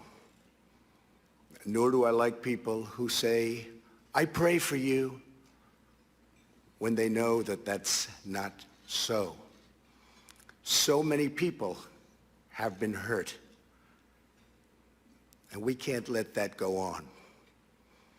And I'll be discussing that a little bit later at the White House. If you are a pastor or a person of faith who sat in that room and said nothing as that fake-ass Christian had the audacity to question somebody else's faith, to question whether or not somebody actually prays for them, then shame on you. That to me, and we all saw the docuseries on Netflix called The Family. Right. Ooh. See, so we know the real truth behind this National Prayer Breakfast. Come on, brother. Right, come on. The real truth behind this National Prayer Breakfast is nothing but a political front. This is not a real National Prayer Breakfast. This is a breakfast for conservative interests, pimping God, pimping the faith for their own political reasons. Right. And woe unto them, because the Bible talks about there being blood on the hands that you can't wash off. And so I'm really, I'm afraid for them because we are all mortal beings. And the other thing, too, is that there are millions and millions of people that are being led to believe that the way through faith is through power, is through the pockets of people. My father is a pastor, and he reminded me of something when we were talking about, like, what do these things mean, to just kind of give some balance around the intersection of politics and faith. And, you know, he told me, he said, Eve, this ain't nothing different. This has been going on since before the time and after the time of Christ. What I will say is something that the Bishop, Dr. William Barber, provided in the clarion call that he gave at the emergency convening at the CBC. And if you were not there, you need to go back and watch Roland Martin Unfiltered. They were there, live streamed it.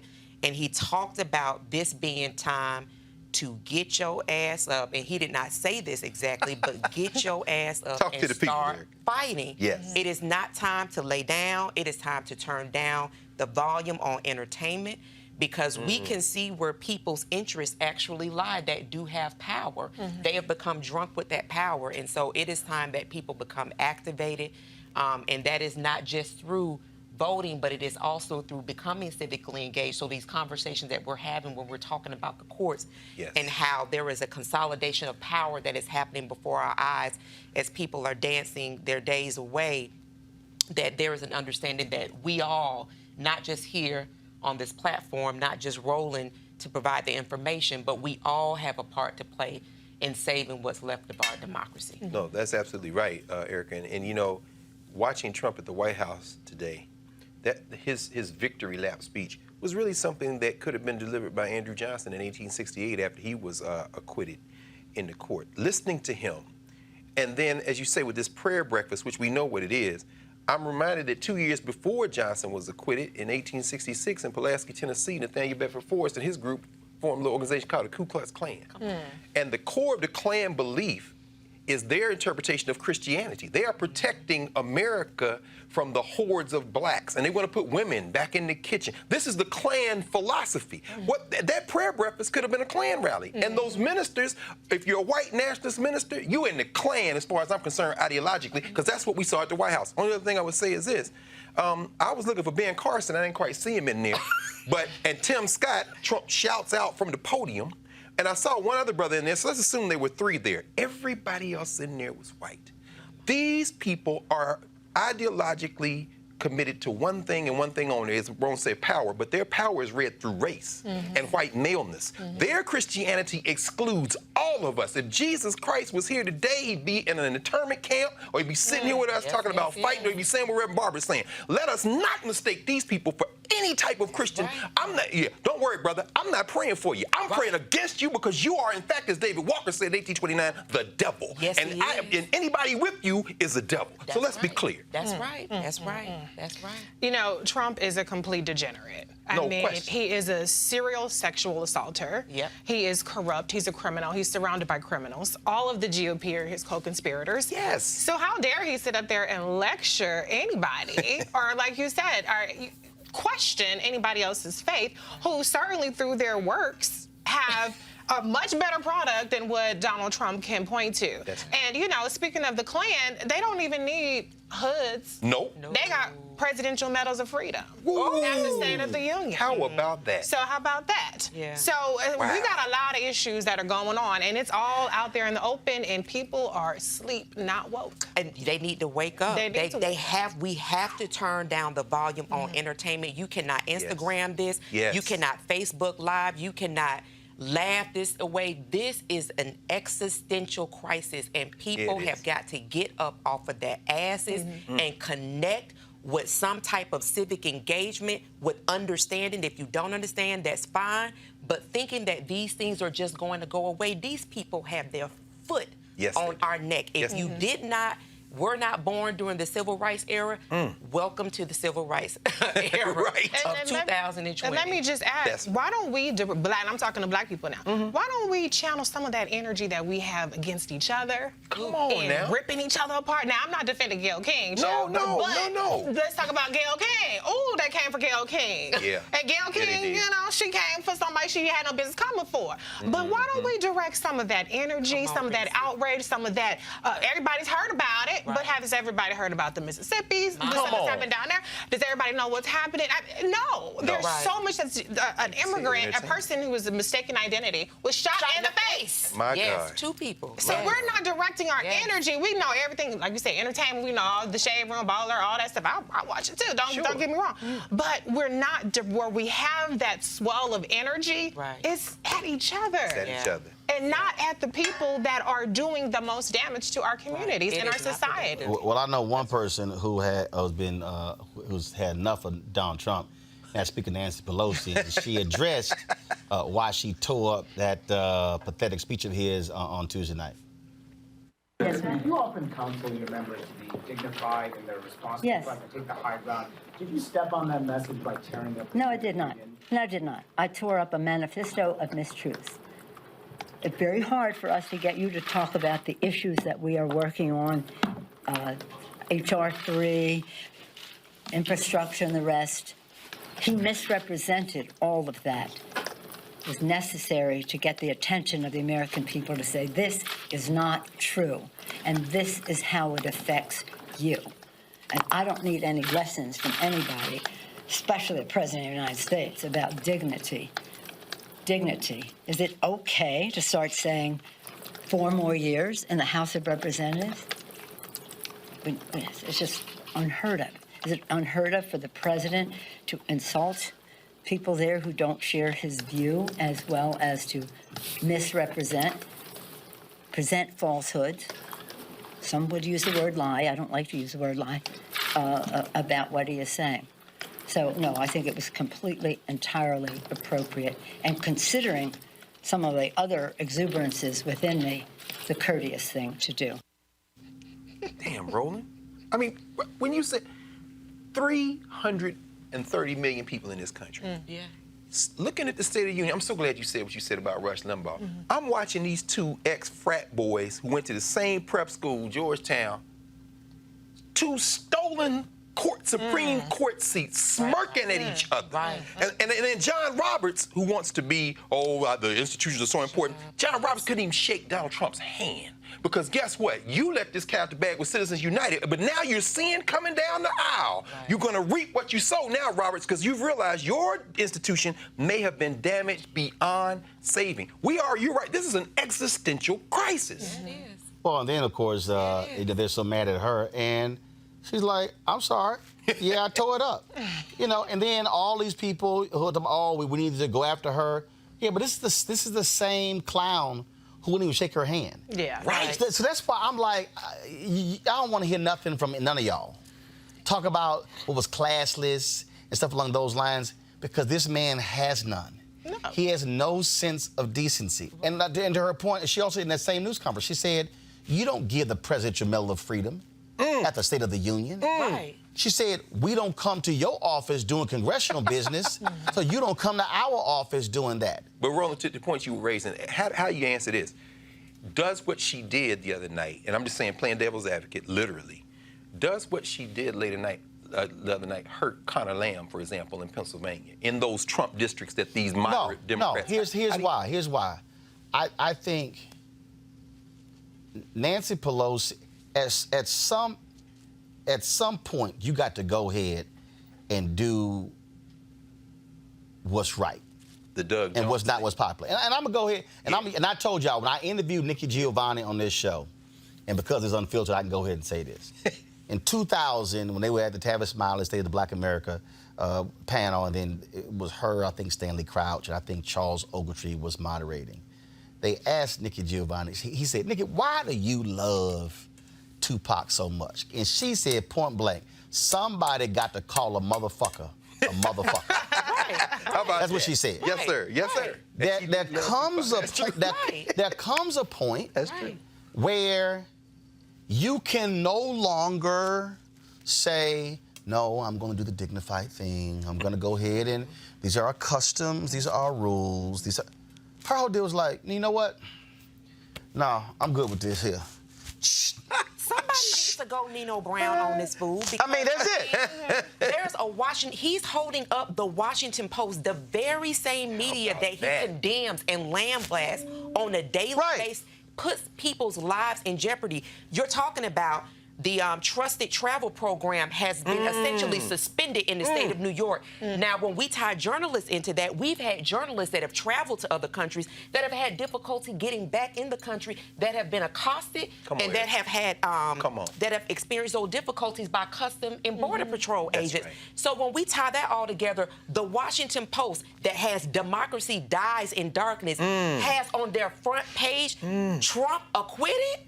What the hell? And this is what he's using in his bullshit press conference. Yes. Right, but again though, so what you're dealing with here is this is Nancy Pelosi saying, and then she said, I'm not using the word lie, but that's also to me also part of the deal. That's also part of the con. Yeah. Because the media wouldn't do it. Right. Finally, I remember when Jake Tapper hosted some show, a whole hour on Trump's lies. I'm like. Took y'all almost 3 years. Yep. And that's what I'm saying. I mean, I went on ABC This Week in 2017 saying, he's a liar. Right. No, if we don't really know we got to know the motive of the person. We already know the motive. The motive of a liar is to lie. It's to lie. But see, everybody want to dance around this. And I just think she was like, you know what? I ain't here. She said it. We ran the lies yesterday. Had Black Republican Angela standing on. She was all loud and wrong.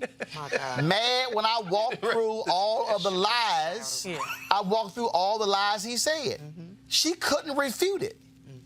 See, something is either true or it's false. I think it's so much obsession with protocol and pageantry. And you had Donald Trump cussing and fussing in his press conference today. But see, that's why all analysis of the State of the Union. Yeah. Oh, my goodness, that was a powerful speech. The optics. Because here's the deal. Y'all need to understand this here. And there's a reason why y'all don't see me on those networks. Because, see, I'm just way too real. Right. Y'all need to understand this. Les Moonves, the former head of CBS, said in 2016, Trump may be bad for America, but he's great for CBS. My goodness. He was talking about this. Last report showed that this Fox News is going to make $1.32 billion in profit. CNN around $780 million. MSNBC around $761 million. That, folks, they want the reality show. Right. That's what I need y'all to understand here. So when y'all are watching the analysis, so I'm going to give y'all an example. I was on CNN, and this was the first day Eric Erickson, they had put a press release out, how they had signed him to a CNN contributor, and the first night he was on was a State of the Union. And I never forget, he was sitting at the table over there, I was sitting over here next to David Gergen, And so Eric started talking, and he started saying Obama didn't say this, this, or this. And I was like, what the hell? Now, Wolf Blitz and Campbell Brown were moderating. Y'all, did nobody check them? I was sitting here shaking my head. Then I think it was Wolf and Campbell like, Roland, Eric, Roland disagrees with you. I said, I'm sorry, Eric. Obama said this small business in Arizona. This small business. You just said he did not mention small businesses. I'm sorry, what speech were you listening to? Immediate fact check. Right. See, what they want is they only, to your point, they only want to focus on the pageantry. Mm-hmm. Trump was resolute. He played to the audience. When it came to the Tuskegee Airmen, you didn't hear any of these people on the networks go, y'all notice Trump sat there, had a young black girl and her mom there, said he was going to give her a scholarship. But folks, he tried to cut $1.9 billion from the Pell Grant last year. Come on. See, that's called instant fact check. Come on. But see, they operate and live by the optics. Mm-hmm. Right. So Trump knows that. Mm-hmm. Yes. So Trump's like, He does know that. I'm gonna give y'all ass a show. Yeah. I'm gonna give Rush the medal. Yeah. I'm gonna have a little black girl. Mm-hmm. I ain't gonna salute a soldier. How about that? I'm gonna have one come out and surprise his wife and kids. He used all of the television tricks. Yeah. And the response was amazing speech. Trump was at his best. You did not hear them go, lie. Right. Lie. You didn't hear them go, play this, lie. Play this, that's a lie. Play this, that's a lie. Had they done that, had they immediately said, y'all, we about to play for y'all 17 statements that Donald Trump just gave in his speech, and 17 were lies. Yeah. See, that changes the whole deal. Right. But they only care about the optics. And that's why, sorry to cut you off, but Pelosi played that moment well, because instead of it being a nice little panel about... She said, y'all want an optic? Boom. Got Boom. It. So now that, well, did you step on your message? My message is Donald Trump sucks. He's a liar, and he fools all of you guys every time, and you fall for the bait. So she gave him a different set of bait. And so now, change the subject, because we didn't hear about all those, you know, normally it would be, they love to stretch it out, 2 or 3 day story. Now the 2 or 3 day story becomes her ripping up this stupid-ass speech nobody even cares about. So, win for Pelosi. But by tearing it up, she immediately was saying, I'm sorry. She said that was a state of mistruth. Yeah. She didn't want to say lie. It were lies. But folks in the media don't want to go there because, again, it's like it's messing up the whole deal there. That's what you're dealing with there. So, hey, y'all, Austin, Texas Southern University President Dr. Austin Lane said he did everything with integrity and honor as president of the university, the nation's second largest HBCU, and that he will be back in 30 days to address allegations made by the Board of Regents. Here he is surrounded by supporters. An investigative board. The board is mismanaging and trying to make sure that they do my job. It's my job to do what I do with my deans and with the provost, to make sure that if there are any items that are uncovered, that's what we bring to the board. We get millions of allegations that come into the university all the time, but they have to be uncovered. Allegations are allegations until they're found or uncovered. That's when we bring it to closed session, and they know that. We've done it my whole entire time of being here.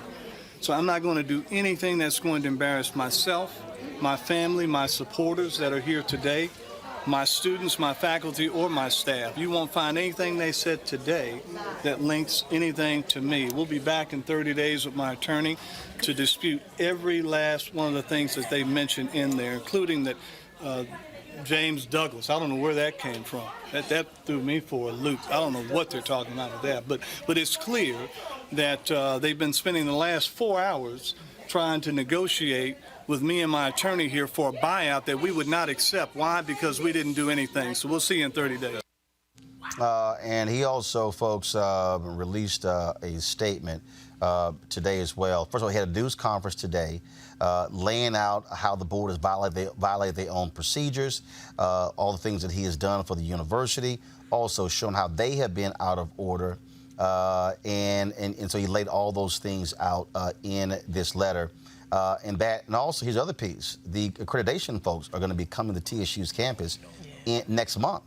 And he says that, quote, the board is out of compliance per SACS during their most recent bylaw change that allows them to hire and fire all employees. This is a direct violation of the standard and one that typically causes a university to lose accreditation. And so, trust me, he is not simply laying back. The TSU Board of Regents still refuse to talk publicly about this. They made this move, and many people are asking the question, well, is the Republican Governor Greg Abbott, he appointed most of these people, is he behind this because is he mad at Austin Lane because he had the Democrats have a debate on TSU's campus? And remember, they also would not let Senator John Cornyn speak to the graduation because there was going to be tremendous blowback from students. You got to ask the question, are Republicans in Texas trying to control one of two public HBCUs in Texas at Texas Southern University? Yeah. Don't think we're not going to stop talking about it. We will. One more thing, folks. Tonight on PBS, there's going to be a documentary airing about a black architect who designed homes in Hollywood that he could not live in. And it's an amazing documentary. First of all, Royal Rogers. She's the wife of Jonathan Rogers, founding CEO of TV One. I've known Royal has been working on this documentary, y'all, for not just more than 10 years, it's almost approaching 15 years. Royal Kennedy Rogers and Kathy McCampbell Vance.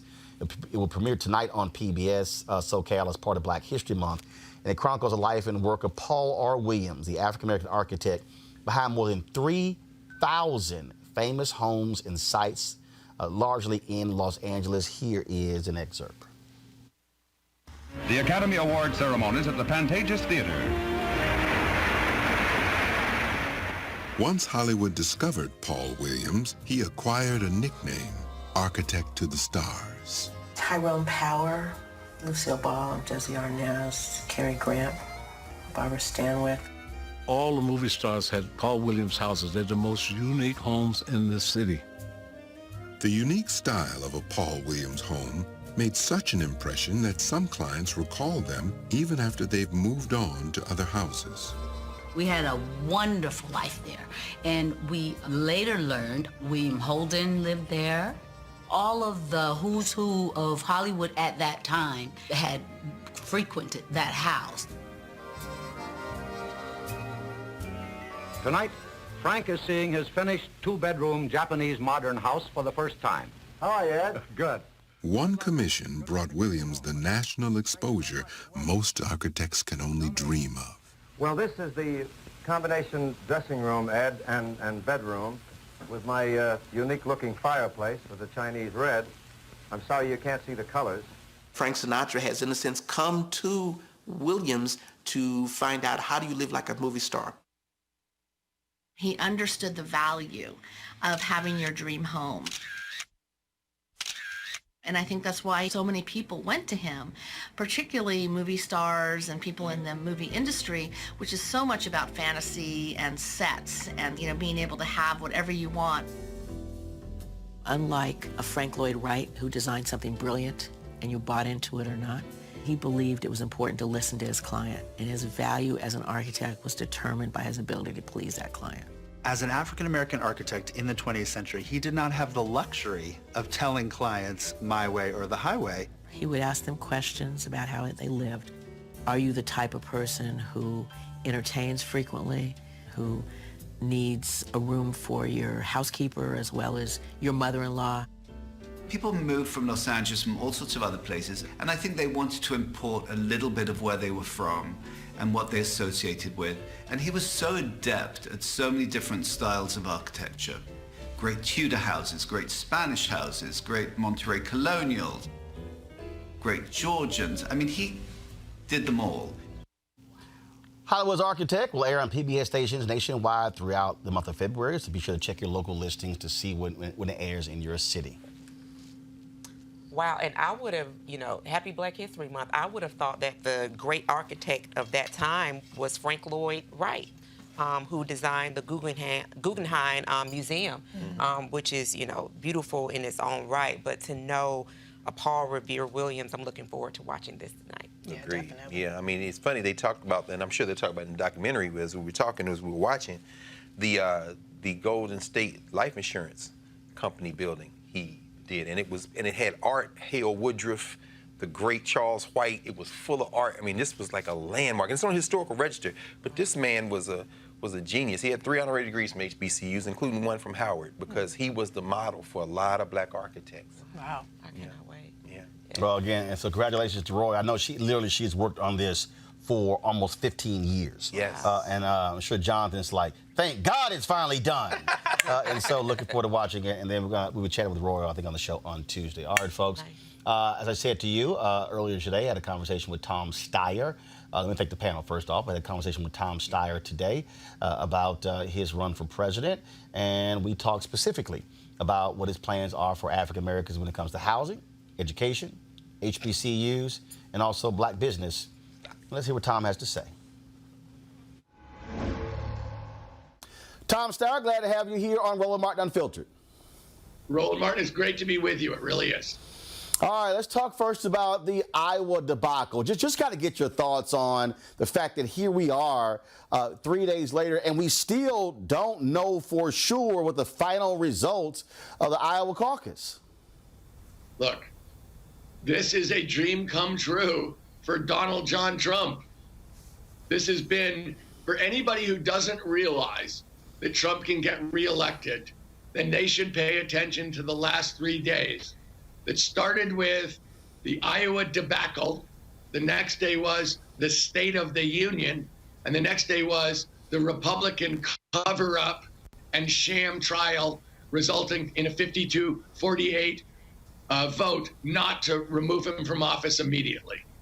He's had a great 3 days. And for every Democrat who's paying attention, you have to realize we need a presidential contender who can beat him, because otherwise we're going to lose.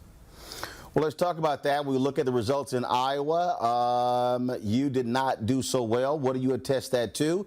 Was your focus really on that state, or were you looking at some of the other states? Look, we were the last people to get into Iowa. It's heavy on organization. We said we'd organize, we'd show up everywhere, and we did. I'm here in New Hampshire right now, Roland, but we can see that whoever's going to be president is going to have to put together a diverse coalition of Democrats. And that specifically means that whoever is going to be the Democratic candidate is going to have to be appealing and speaking directly to the African American community and to the Latino community. And if whoever the candidate is can't do that, then we won't have the kind of diverse coalition in November of 2020 that can beat Mr. Trump. And so I think every single conversation about this election has to start with the fact that the Democratic Party is a very diverse party. It is going to be led in terms of decision-making by communities of color. And that has got to be considered in looking at every single candidate who wants to represent this party. Well, sounds to me like what you're saying is that with Iowa and New Hampshire being overwhelmingly white, more than 90%, that Iowa and New Hampshire are not representative of the voters across the country, and definitely not the Democratic Party. Well, let me say this. I believe that voters in New Hampshire have got to be thinking about what I'm talking about, Roland. You and I both know that I'm doing very well in South Carolina. I think I'm in second. I get 24% of the black vote specifically in South Carolina. I'm in third place, I think, in Nevada, but moving up every single week. I do very well with Latinos. And so the question people have got to be asking, and that I want to point out, is I believe that the kind of coalition that I'm putting together in Nevada first, and then specifically in South Carolina, is the kind of coalition that's going to be necessary in November. That in fact, this is going to be a turnout election, in my opinion. Mm-hmm. And if whoever the Democrat is not speaking directly, is not connecting with the African American community and the Latino community, if we don't get the kind of turnout we need, Trump can get reelected. We've got to face that. That's just a fact. Well, to that point there, when you talk about turnout, I mean, you look at the numbers in Iowa, 170,000 turnout. That was down from 240,000 in 2016. I mean, those were dismal numbers with the number of candidates you actually had in the race. As I said, if you look at the last 3 days, anyone who doesn't realize that Donald Trump can get reelected isn't paying attention. We need a candidate who can attract a diverse coalition. We need a candidate who can go after Mr. Trump on the economy, Roland. Look, Trump's running on the economy. He says it every single day. He's a big liar, and he's lying about this too. But he says he's a great candidate for the economy and for jobs and for growth. He's lying. But whoever the Democrat is has got to be able to go expose him and expose that lie. Show that actually he was a failed businessman and a fake, and that when it comes to the economy, he's terrible for the American people. Look, I spent 30 years in the private sector. I can take him on this stage. I can go toe-to-toe. I can take him down. You can't win this with 2 years at McKinsey. You can't win this as a career politician from Washington, D.C. To beat him on the economy, you actually have to know the economy, and you have to go after him and be comfortable and happy to go toe-to-toe with him and expose him. And that's what I can do. We've got to do that, Roland, or we can't win. He often talks about, obviously, low unemployment. He's always touting lowest on record African-American unemployment. But one of the issues that I keep raising is that when you look at some of the other factors out there, he doesn't want to talk about. He touted in the State of the Union the unemployment rate when it comes to black youth. I keep making the point also that you hear him say nothing about the low black home ownership rate. And so in terms of what specifically is your agenda when we talk about home ownership among African Americans? That's where most Americans are getting their wealth creation from. Let's talk about that. Let's talk about some of those very specific things that African Americans are talking about. And so what is your housing plan specifically to address black home ownership at its lowest rate since 1968 when the Fair Housing Act was passed? Yes. So, Roland, let's take a step backward, because I think, as you know, I believe that policy has got to come out of narrative and history and truth. And as you know, we don't need to get into it right now, but I'm somebody who believes in two things: reparations, I'm for reparations, and two, I would start a commission on race the first day of my presidency to retell the more than 400 years of the African-American experience in the United States, to get into the legalized constitutional injustice, discrimination, and cruelty, but also into the contribution of the black community over centuries, not just in building the United States, but in leading the United States from a moral standpoint. But let's talk for a second about home ownership. And let me talk for a second. First, let me start with what I've been doing. I don't know if you know this, Roland, but my wife and I started a nonprofit community bank 15 years ago. We didn't do it because I was running for president. We did it because we could see that banks in the United States redlined communities and didn't support specific people. So it's a mission-driven bank. And its mission is economic justice, environmental sustainability, support businesses owned by women and people of color. Where regular banks redline, that's where we go. If they won't do it, we will do it.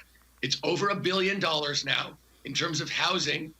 In the last 3 years, we've supported over 8,500 affordable housing units.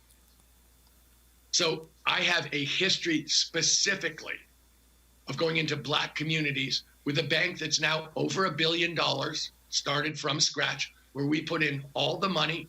It'll never come back. It was put in a way that can only be used to make more loans or be given away.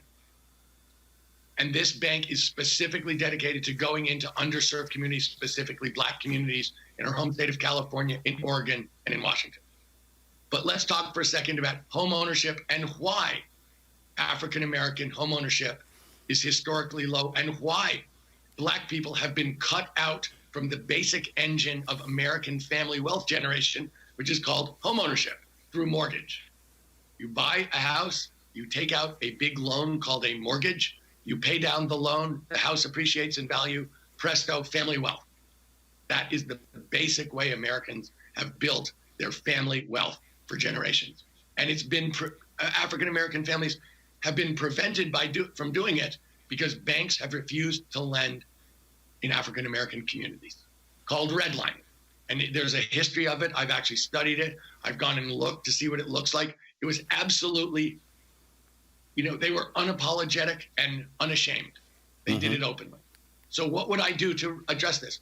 If you look at our housing plan, we have 7 million too few affordable housing units in the country. We can talk about how we're going to build those, and I have a plan for it.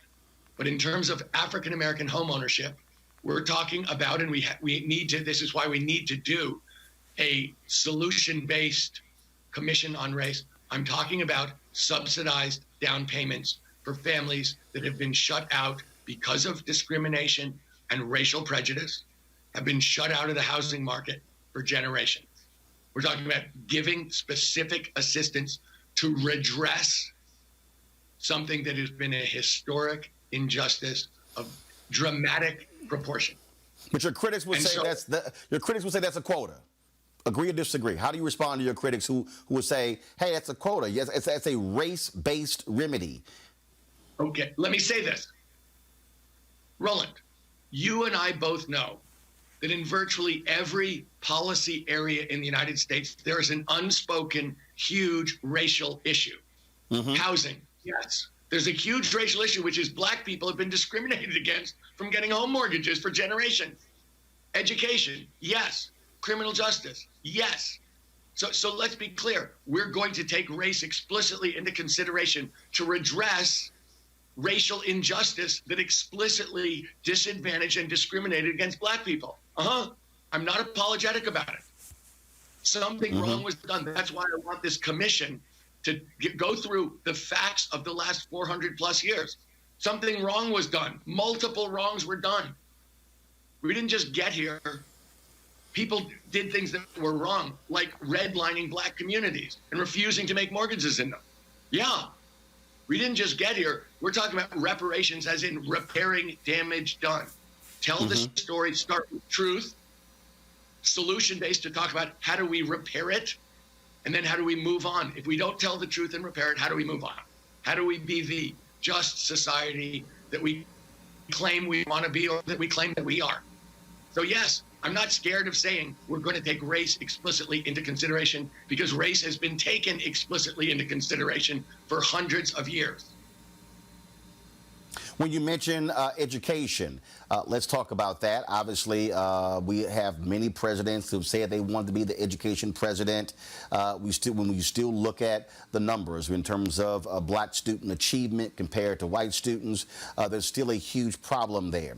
There are people like me who are supporters of school choice, who believe in charter schools. I believe that there should be multiple options for parents, not just a sole option. I don't believe there's a panacea. I don't believe there's one way to educate a child. And so what does your education plan look like, specifically when we talk about African Americans? So when we think about education, Roland, let me give you some background on me and some background about how I think about it, and then let me give you the policies. So first of all, my mom taught in the public schools in New York City. After she retired as a teacher in the public schools, she taught prisoners at the Brooklyn House of Detention. My brother Jim, who's a year older than me, graduated early from high school so he could go to work in the New York public schools with my mom before he went off to college. He has been an advocate for at-risk children as a career, and he's older than I am. So I have been hearing forever on the idea about education, specifically of African Americans, as a means not just for prosperity and success, but also for mobility and justice. And the other thing I've been hearing since it seems like I was in the cradle is that you can't get to kids early enough. I mean, I'm for universal preschool. I'm for subsidized childcare because I know two things. One, that the number one statistic correlated with success in America, however you define success, is third grade reading comprehension. So I know you don't get third grade reading comprehension in the third grade. You have to be way early, but that where you are at that point is going to determine an enormous amount about the rest of your life. And if there's one thing that we need to do above all, it's to break this school to prison pipeline.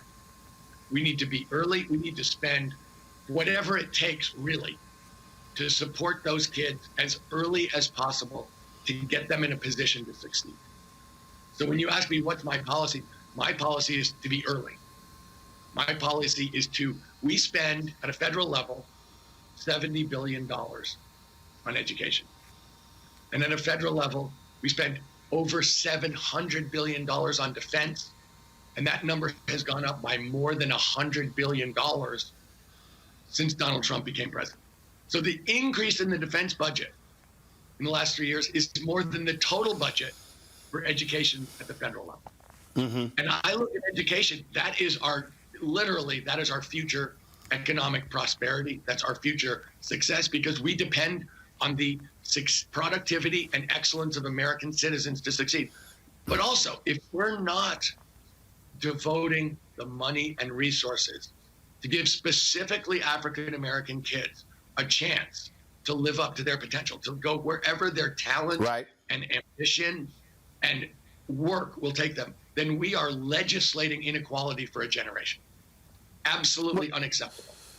So my point on this is we have to be really early, and we have to change our priorities, not just in terms of supporting teachers, paying them better, also supporting them much more broadly and supporting the kids much more broadly, not just with teachers, but with mental health professionals, with nurses, with librarians. The payoff for this in justice and in success is so dramatic for our society. It proves to me exactly what I was trying to say to you earlier. Yeah, Mr. Trump gives tax breaks to rich people and big corporations, and that's his way of juicing the economy. It's a total fraud. It's a short-term fix. It's a sugar high. It's destructive in the long term. Not just that. He doesn't do what it takes to really succeed as a society, which is to invest educationally in young people and to make sure that we're taking race into account to redress generations of underspending on black kids. Well, what you also are seeing is, frankly, a Secretary of Education who, a federal judge had to admonish her when it came to ignoring an order as it related to the people who are trying to pay back loans from these for-profit colleges. I mean, the Obama administration really went hard after for-profit colleges. The Trump administration has let them off the hook and allowed them to run rampant. I guess when you have Trump University, that's exactly how you operate, so that should be no shock to people. And so that's also one of the issues. He also touts, first of all, he lied when he gave a speech saying how he saved HBCUs. That's a flat-out lie. And so let's talk about historically black colleges and universities in terms of your plan when it comes to assisting those HBCUs. So, Roland, I hope you know, but if you don't, I'm about to tell you anyway, so you don't have to worry about it, that I have a plan to support HBCUs at a level that is multiples of what has ever been done or what's ever been proposed. Mm-hmm. And again, I believe policy comes out of narrative. So let's just remember, the historically black colleges and universities were created because it's illegal for black kids to go to the mainline colleges and universities. And so they were created, some of them before the Civil War, to be the one ladder to success down south for black kids who had ambition and drive and talent. And they've worked. They've produced over half the black generals and doctors and teachers and judges and engineers. And they're dramatically underfunded. They have high tuitions because they don't have big endowments. They have high tuitions because federal funding has gone down by 42%. I'm talking about putting $125 billion into the HBCUs over 10 years. I'm talking about rebuilding, reviving, growing the whole system because they're there for a good reason. They've worked. They're incredibly important to the kids, but they're also incredibly important to the communities where the institutions are located. It's a huge success story and is being allowed to starve to death. Mr. Trump talks about how beneficent he has been to the HBCUs. We're talking about spending on an annual basis a one-time $35 billion move to get them revived, rebuilt, and tuitions down, and then $10 billion a year to make sure that we're growing a system that has true impacts, true growth, true strength, and really is built into the communities in a gigantic way. He's talking about, if my numbers aren't wrong, $386 million. We're talking about 30 times that on a going-in basis and 100 times that on a one-time basis. So really what we're talking about in terms of HBCUs, I was talking to you about reparations, repairing the damage, looking at history to tell the story of what happened, and then having a solution based on that history to repair what happened and to go forward justly together. That's my plan on the HBCUs, and it's just an example, Roland. When we look at also black business, huge issue, the housing foreclosure crisis that took place beginning really in 2007 exacerbated that. Remember in 2014, the Wall Street Journal had an article that talked about $23.09 billion in small business loans being handed out. The previous year, African Americans only got $385 million of those loans. There was some effort trying to fix that as well. That also is an issue. I've talked with business organizations. When Donald Trump came into the White House, he returned to bundling. First of all, Obama's folks were trying to break up a lot of these large contracts to allow for African American businesses and other minority businesses to be able to compete for those. Trump came back, put them together, so really only the large companies could actually go after those dollars. You look at the federal pension fund. It's a $1 trillion plan. BlackRock controls more than 50 or 60% of that. They wrote the rules for it. African Americans are only managing, my understanding, about 100 million or so of that $1 trillion. But if you look at the wealth of African Americans, it's really the public workspace. And so I've been saying that that's also inequality there. You've got African American money managers out there who should be a part of that $1 trillion pension plan. And so as someone with obviously a business background, we look at the 2.6 million black-owned businesses in America. 2.5 million only have one employee. They're doing $54,000 in annual revenue. And so Trump touts the increase in black-owned businesses, but they're actually doing half of the revenue they were actually doing when we had 700,000 fewer black-owned businesses. So let's talk about black commerce, black-owned businesses. And so I mentioned 3 or 4 things there. Speak on those issues and sort of how you see what does a Steyer presidency look like when it comes to really providing serious and real economic opportunities for black-owned businesses. So, Roland, I told you, we started a bank 15 years ago. Mm-hmm. A mission to support businesses owned by women, black people, and Latinos, because the mainstream institutional bank world was shutting those people out. We were trying to redress directly in the marketplace the kind of injustice and prejudice you're describing. And as president, I would want to have that kind of community bank in every community to make sure that it was possible. Look, the same is true. The numbers you're talking about are true in venture capital as well. That all of the venture money goes to white males. It's shockingly low numbers of women, of black people, of Latinos. Shocking numbers that are just like 2%. I was in Las Vegas last week, and I was talking to a group of African Americans, and a 75-year-old gentleman was irate that they had just rebuilt. They just built Raider Stadium. You know, the Raiders moved from Oakland to Las Vegas. They just had this multi-billion-dollar contract, construction site. Taxpayer financed welfare for rich billionaires. Yep. Yes, 1% of the construction dollars went to black-owned firms. 1%. And he said, "What do you do?" I say, "Look, you were asking me about quotas, Roland. Well, let me make a point. This is the old boy network at work." Right. And so you're asking me about quotas. This is a 99% quota. It's just not called a quota. If you don't call it a quota, all of a sudden it's okay. But what we're looking at, I'm telling you, I want to put new and different people in charge I'm for a living wage. I mean, we can talk about that, what I'm willing to do to fight for a living wage, fight back against corporations that are screwing working people. I love to do it. But there's something else. I want new people in charge of organizations in terms of power and money. Look, so I'll tell you this, Tom. I'll tell you this here. Heck yes. There's a quota right now. It's just not called a quota. It's called. But here's the deal. I'll give you this one. This actually, look.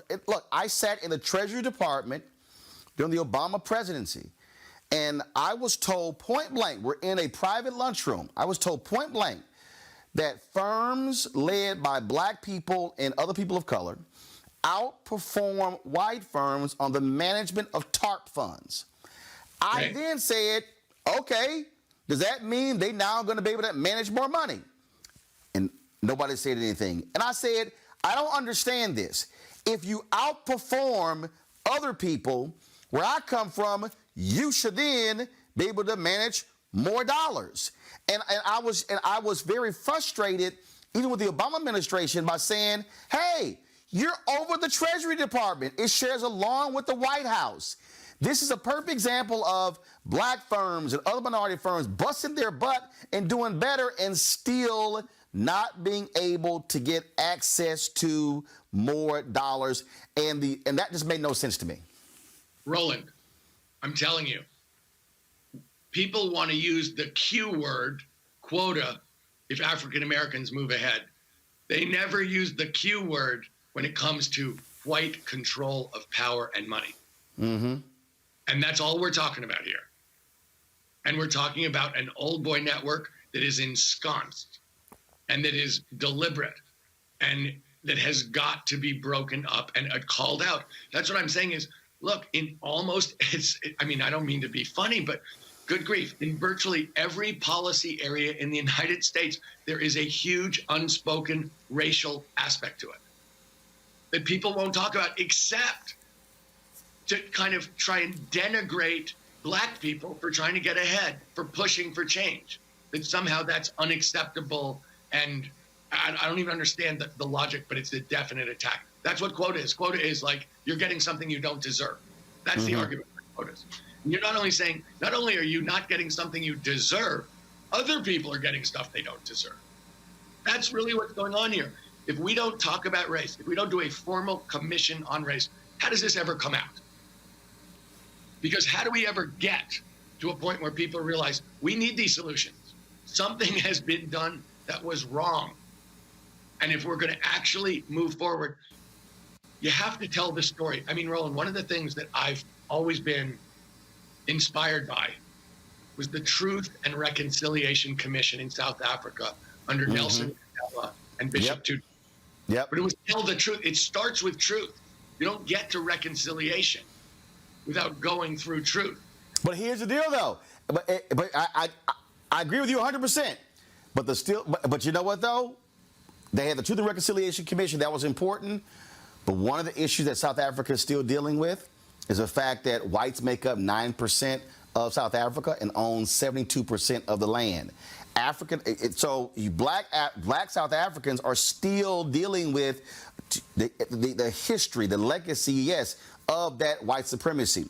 And the reality is, in this country, we don't like to use the phrase white supremacy. Even if you say white privilege, here's the problem I have with white privilege. People think white privilege, frankly, Tom, are guys like you with money. And I say, no, y'all don't understand. You could be broke and have white privilege, but it's that word privilege. I just think that in this country, people are running away from these issues. But I got to ask you this here, because here's also what I think is a fundamental issue right now. And I've been saying this for 10 years and love to get your thoughts on this. I believe that Donald Trump, I've been saying for 10 years that we're living in this world of white fear and white minority resistance of where we're going, of the demographic changes. I believe, Tom, that Donald Trump is pressing the buttons of that white fear. And when you look at what's happening here, I believe there is a fear of the demographic changes. Not with Latinos, by 2043, a nation will be majority people of color. And I think that's what's driving a lot of this angst. All the media said, oh, economic anxiety. Hell, black folks have economic anxiety, but I really think it's just this fear, this fear of the nation changing and being black I have a different view of the flag and the national anthem than, frankly, a lot of people who were raised who were white. And so when you hear our values are changing, what it means to be America is changing, what they're really saying is we no longer going to have a country that's seen through the eyes, the prism of largely white men, and that is what is freaking people out, and Trump is seen as their savior. Just want to get your thoughts on that. Roland, is there any doubt? Of course you're right. Are you kidding me? What do you think immigration's really about? It's fear of non-white people coming to the United States. That's what Trump's arguing about. This is racism by a different word. He's not talking about anti-immigration. He's talking about anti-immigration by non-white people. As I like to say, there's no wall on the Canadian border. So, of course that's true. But let me say this, Roland. I'm from a minority state right now called California. Mm-hmm. I think it's great. That's where we're going. Great. In fact, this is the United States. This is the Democratic Party. I'm going to have to go, but I want to end where I started, which is this. This is not only the future, this is the now. This is where we are. As a party, we have to embrace exactly what you just said and recognize it's great. That's who we are. We're better for it. We're a better country. We'll be more just. Our diversity, in fact, will be a cause for celebration. Getting past this white supremacy is great. And that's what I'm running on. I'm saying, I'm sitting here literally going, if we don't embrace what you said, if we don't embrace the diversity of America and the diversity of the Democratic Party, we're going to lose. If we don't take Trump on directly on this issue, beat him on the economy, show up, embrace our diversity, everybody show up together to beat back what he's saying, we're going to lose. And that's exactly what I'm running on. I wholeheartedly agree with what you're saying, and I think it's fantastic. That's where I am. Tom Steyer, I appreciate it. Thanks a lot. Roland Martin, thank you for having me on your show. I really appreciate you. All right.